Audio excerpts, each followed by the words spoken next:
Boa noite, que Deus abençoe grandemente, que a paz do nosso Senhor Jesus Cristo esteja na sua vida e que essa paz alcance também toda a sua casa, todo o seu lar, toda a sua família, em nome de Jesus. Antes da gente começar, a gente vai falar novamente a respeito do livro Em Nome de Jesus. Esse livro aqui, o livro O Nome de Jesus. Eu gostaria de passar para vocês o endereço da nossa igreja e convidá-los para estar conosco neste domingo, tá? Domingo, 8 horas da manhã. O endereço é Rua Marechal Deodoro, 764. Marechal Deodoro, 764, em Campo Grande. Se você deseja falar com a gente, você pode estar ligando ou mandando um WhatsApp no telefone 67, DDD 67, 99854 4212. 67 99854 4212. A gente espera, aguarda pela sua mensagem.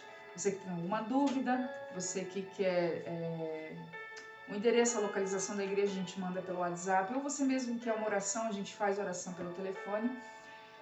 Ou você que quer também uma visita, tá? Você pode estar solicitando, desde que seja aqui, né? Em Campo Grande, ou Tereno, Cidrolândia, aqui próximo, né? E a gente tem essa disponibilidade, tá certo? Então vamos lá, vamos começar com o nome de Jesus. Hoje eu queria falar com vocês rapidamente o capítulo 5 e o capítulo 6 deste livro, tá?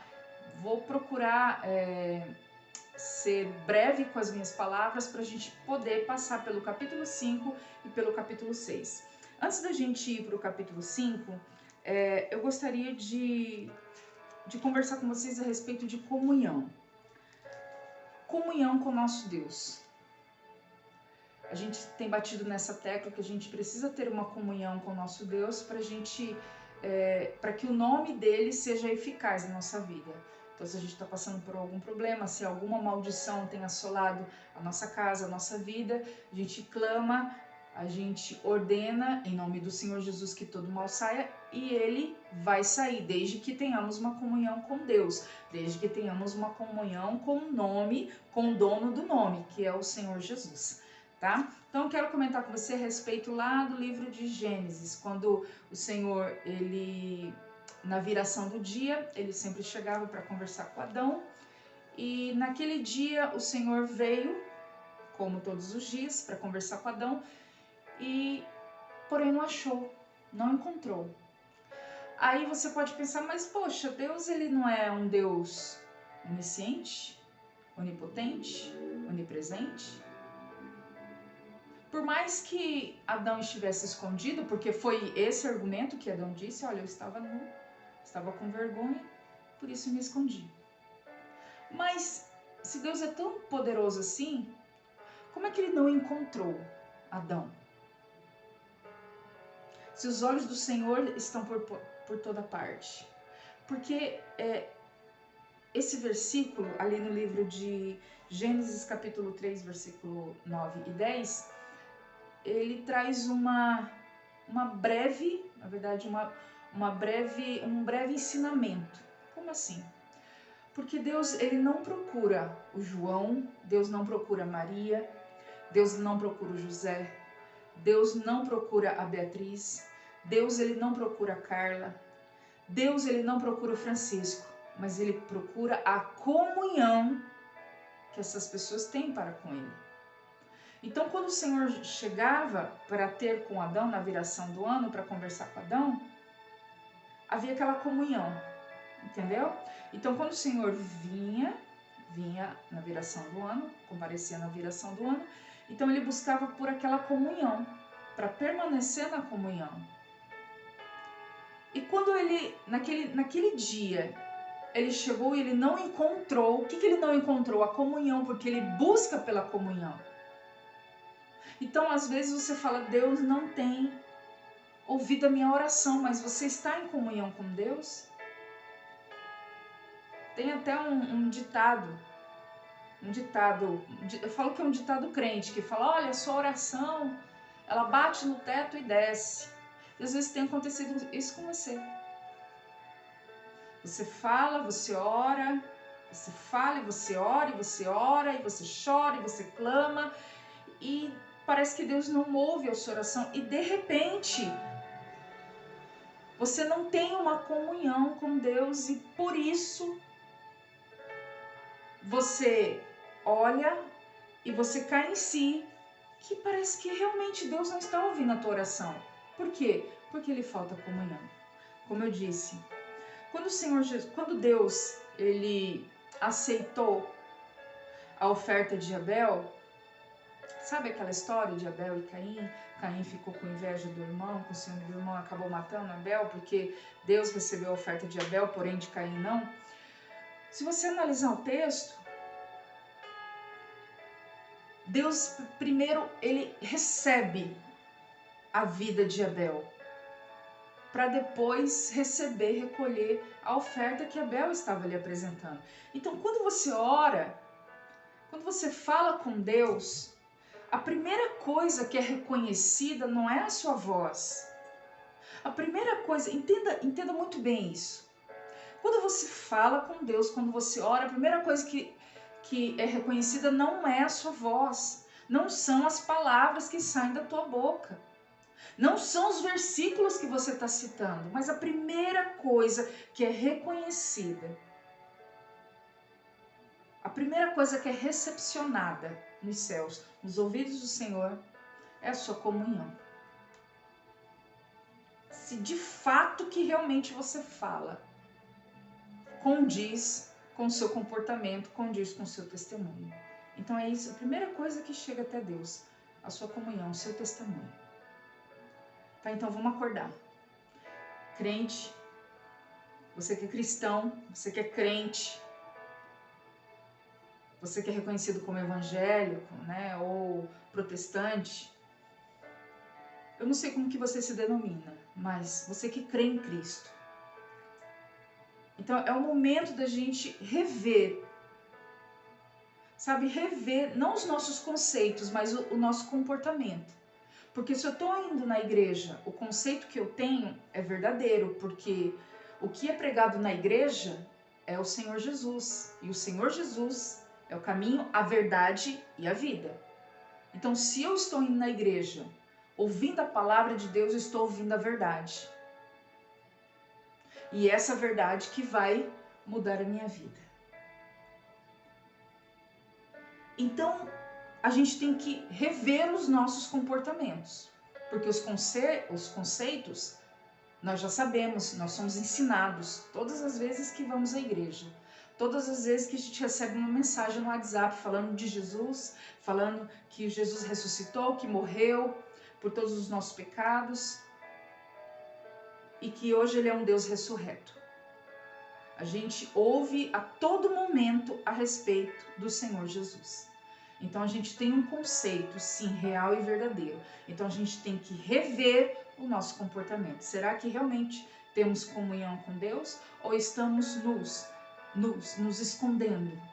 Porque erramos, porque pecamos, porque às vezes sentimos remorso quando tomamos uma atitude errada, quando mentimos, quando enganamos, quando entristecemos, quando traímos, e a gente sente aquele remorso. Remorso não vai mudar a vida de ninguém, mas o arrependimento sim, porque o perdão acontece quando realmente há o arrependimento. E quando há o arrependimento de fato, ali cria-se uma comunhão, e aquela comunhão vai crescendo. E aí temos a autoridade, aí temos o direito, melhor dizendo, de usar toda a autoridade que há no nome de Jesus. Amém? Então vamos lá, eu quero ler com você a partir... Abra sua Bíblia no versículo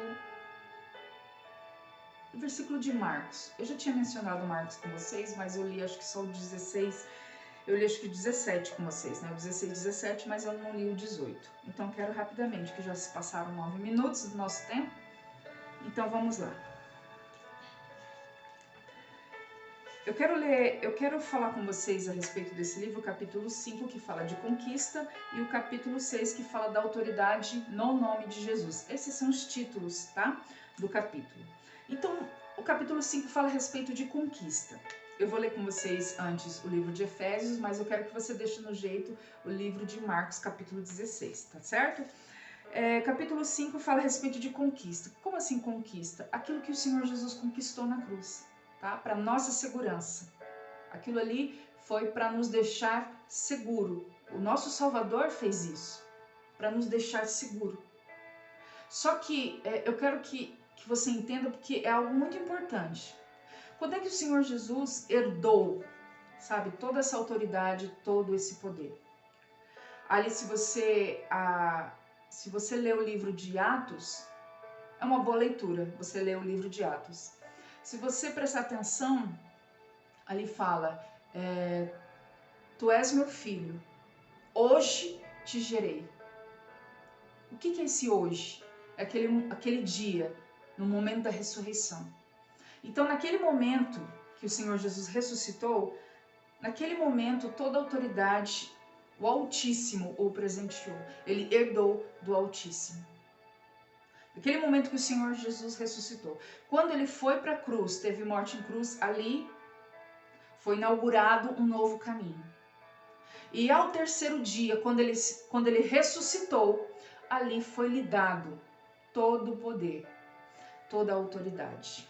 Graças a Deus por isso, porque hoje nós podemos usar esse poder em nosso benefício, em benefício da nossa casa, da nossa família. Então, no capítulo 5 fala a respeito de conquista. Lá no livro de Efésios, eu vou ler com você, capítulo 6, no versículo 12, diz o seguinte: porque não temos que lutar contra a carne e o sangue, mas sim contra os principados, contra as potestades, contra os príncipes das trevas deste século, contra as hostes espirituais da maldade nos lugares celestiais. Esse versículo é muito conhecido. Você que é cristão, você já ouviu várias vezes, você já leu várias vezes, de repente você já o citou várias vezes. Aqui ele está falando que a nossa luta não é contra a carne, não é contra o mundo físico. Mas a nossa luta é contra todos aqueles demônios no qual o nosso Senhor Jesus venceu. A nossa luta é contra eles. E a gente precisa compreender isso. Sabe, que a nossa luta não é contra o nosso vizinho. A nossa luta não é contra aquele parente chato que vive pegando no seu pé, que vive te perseguindo por causa da tua fé. Não são contra essas pessoas que te afrontam, essas pessoas que te apontam. Não. A nossa luta é contra os demônios que, de repente, estão usando... De repente, não.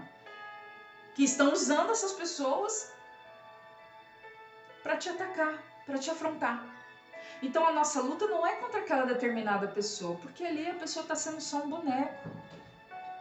Sabe? Só um cavalo. Só um brinquedo na mão do diabo. A nossa luta é aquele que está por trás daquilo. Contra aqueles demônios que o nosso Senhor Jesus venceu, lutou e venceu. Nós lutamos contra eles hoje, só que hoje nós podemos usar o nome do Senhor Jesus para vencer todos eles. Então, no livro de Efésios, capítulo 6, versículo 12, aqui nos ensina que a nossa luta é no mundo espiritual. Porque é no mundo espiritual que o diabo, ele nos persegue, materializando a sua maldição sobre a vida das pessoas, sobre a vida da humanidade. Mas você é de Deus, então isso não pode acontecer com você. Não pode. Quando o Senhor Jesus recebeu, na ressurreição, quando o Altíssimo, lhe entregou, porque o Senhor Jesus conquistou toda aquela autoridade, então toda a honra, toda a glória foi dada, é do Senhor Jesus. Então ele conquistou a salvação para todos nós. Ele conquistou o direito de usar o nome de Jesus para nós. Não é porque Jesus queria o poder para se sentir poderoso. Sabe, gente, a gente tem que tirar isso da nossa cabeça. O Senhor Jesus fez tudo aquilo em benefício da nossa vida, em benefício da nossa família. Sabe, então assim, se a nossa mente, se a mente humana fosse capaz de entender e compreender, sabe, o poder do nome de Jesus, entender que o diabo, ele é um derrotado. Ele está com as forças paralisadas. Sabe, foi arrancado dele aquela armadura de maldição. Ele não tem mais autoridade. A partir do momento que o Senhor Jesus recebeu toda a autoridade no nome dele, o mundo, apesar de estarmos vivendo no mundo, o mundo não tem domínio sobre as nossas vidas. O mundo não tem autoridade sobre as nossas vidas. A palavra de Deus diz que o mundo jaz do maligno. Então, o maligno não tem autoridade sobre as nossas vidas. Então, se a gente começar a compreender e entender isso, com certeza, na nossa mente vai ter a certeza de que o diabo está paralisado, de que o diabo é um derrotado, de que o diabo está com todas as forças quebradas e ele não tem mais domínio sobre a nossa mente, sobre os nossos sentimentos, sobre as nossas vidas. Ele não tem. Aí você está pensando, mas está acontecendo muitas coisas ruins na minha vida. É maldição em cima de maldição, brigas, vícios, miséria, nada dá certo. Mas aí eu pergunto, o que a gente começou a falar no início do vídeo, e a sua comunhão? Porque Deus, antes de ouvir a tua voz, antes de querer ouvir as palavras que saem da tua boca, Ele recepciona primeiro a sua comunhão. Como está a sua comunhão com Deus? Como está a sua comunhão com Cristo? Essa é a pergunta que vai ficar batendo aí na sua mente, no seu coração, até sexta-feira que vem. No capítulo 6, fala da autoridade no nome, que é a autoridade no nome de Jesus. Deixa eu falar uma coisa. A gente aprende desde pequeno a respeito do desejo, né?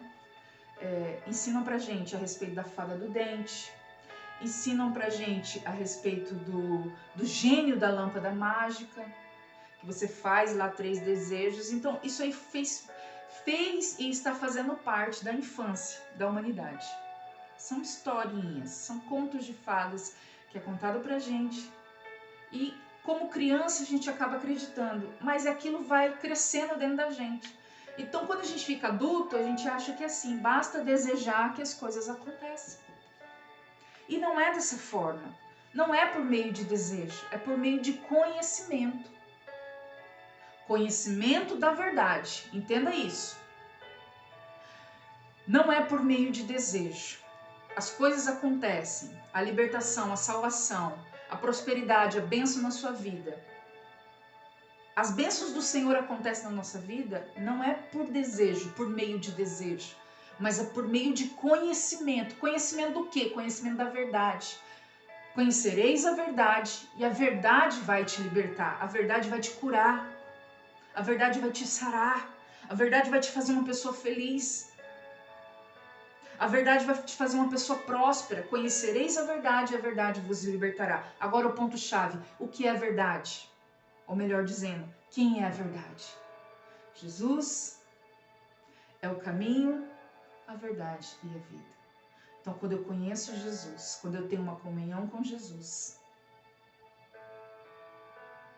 o poder que há no nome dele se tornará eficaz na minha vida. Amém? Então lembre-se disso, não é por desejo, é por conhecimento. Conhecimento da verdade, conhecimento do Senhor Jesus. Que Deus abençoe vocês. Até sexta-feira que vem, até segunda. Todos os dias a gente tem live, menos no sábado. Só que domingo eu quero fazer esse convite especial para você. 8 horas da manhã, você que mora aqui em Campo Grande, 8 horas da manhã na Rede do Avivamento. Marechal Deodoro, 764. Rua Marechal Deodoro, 764, Avenida, né? Marechal Deodoro, 764. Telefone 67 99854 4212. 99854 4212. Não esqueça de escrever, colocar o DDD antes, o 67. Mande mensagem, a gente vai ter o maior prazer de te responder. Deus abençoe, fique na paz do nosso Senhor Jesus Cristo.